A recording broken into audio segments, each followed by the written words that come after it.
Beshyog'oq tumani Chimboy qishlog'ida tug'ilganman. Oilada 5 kishimiz. Ota-onam, opam, ukam va men. Dadam usta duradgor, onam hamshira. Dadam bizni yoshligimizdan o'qishimizga juda katta qiziqish bildiradi va doim bizni qo'llab-quvvatlaydi. Prezident maktabiga kirmaslikdan oldin Beshyog'oq tumani 9-maktab va 1-ilmda tahsil olganman. Matematikadan kichik olimpiadalarda qatnashganman va bu olimpiadalarda olgan o'rinlarim menga matematika sohasiga, matematika faniga bo'lgan qiziqishimni orttirgan. Ota-onam ham menda matematikaga bo'lgan qiziqishni, menda bo'lgan potensialni ko'rgan va ishonch bildirgan. O'z ustimda ishlashimga sharoit yaratib berish. Prezident maktabi dunyo eshiklarini menga ochdi desam ham bo'ladi, chunki bildimki, biz harakat qilib bemalol xorijdagi nufuzli universitetlarga kirsak bo'ladi va ana shu xorijda rivojlangan davlatlarda o'z bilimimizni oshirib, tajribamizni oshirib, shu sohalarni yurtimizda rivojlantirsak bo'ladi.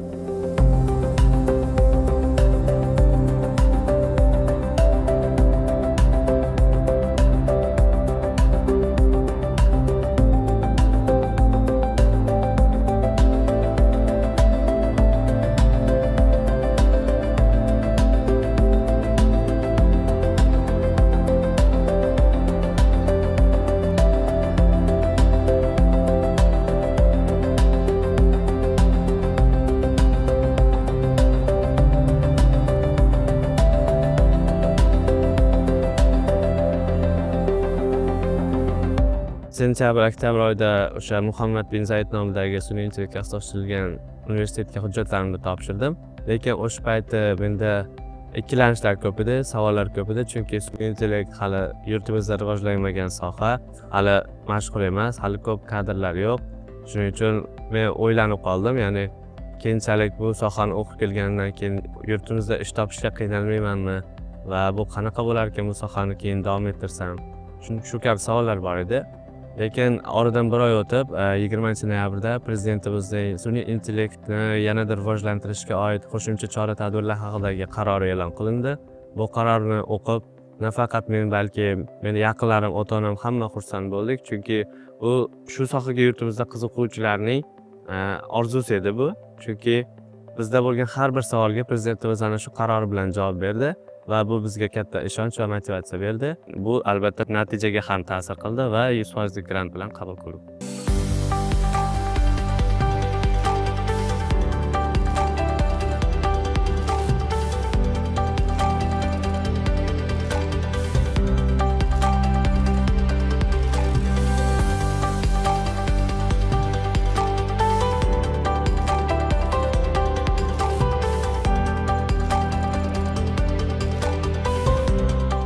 Al-Xorazmiy kabi buyuk allomalarimiz o'tishgan. Ular hozirda mana shu texnologiyalarning barchasini asosi bo'lgan o'sha algoritm, o'sha bobomizning nomlaridan, ismlaridan kelib chiqqan. Biz albatta bunday allomalarga munosib avlod bo'lishimiz kerak. Kelajakdagi rejalarim mana shu universitetda bakalavr diplomini olib, o'sha matematika va sun'iy intellekt sohasida bilimlarimni chuqurlashtirish, yurtimizga qaytib kelib, mana shu chekka hududlarda o'zimning loyihalarim bilan o'sha insonlarning hayotini yaxshi tomonga o'zgartira oladigan loyihalarim bilan mana shu sohani rivojiga yurtimizda hissa qo'shish. Bir loyiham bor. Bu loyiha inson ovozida yozib olingan audiodan uning emotsiyalarini ajratib, ya'ni hissiyotlarni ajratib bera oladigan model. Kelajakda albatta bu sohani yanada kengaytirmoqchiman. O'zimning tengdoshlarimga o'zlarining tanlagan sohalarida qattiq turishini va ko'proq mehnat qilishini va albatta qiyinchiliklardan o'tgandan so'ng o'zlari ko'zlagan, balki undan ham yaxshiroq yutuqlarga erishish mumkinligini aytgan bo'lar. Prezidentimizning bergan har bitta intervyulari, ularning har bitta chiqargan qarorlarini biz doim kuzatib boramiz, chunki ular chambarchas bog'liq bizning kelajagimizga.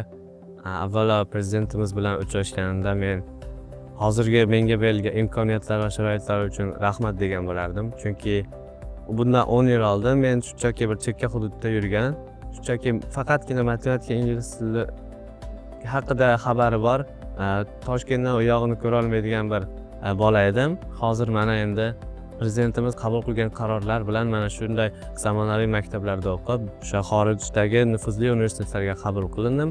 Albatta bular o'z-o'zidan kelgani yo'q. Prezidentimizning bizga yoshlarga bergan imkoniyatlari, yaratib bergan sharoitlari tufayli hozir mana shu joyda o'tiribmiz.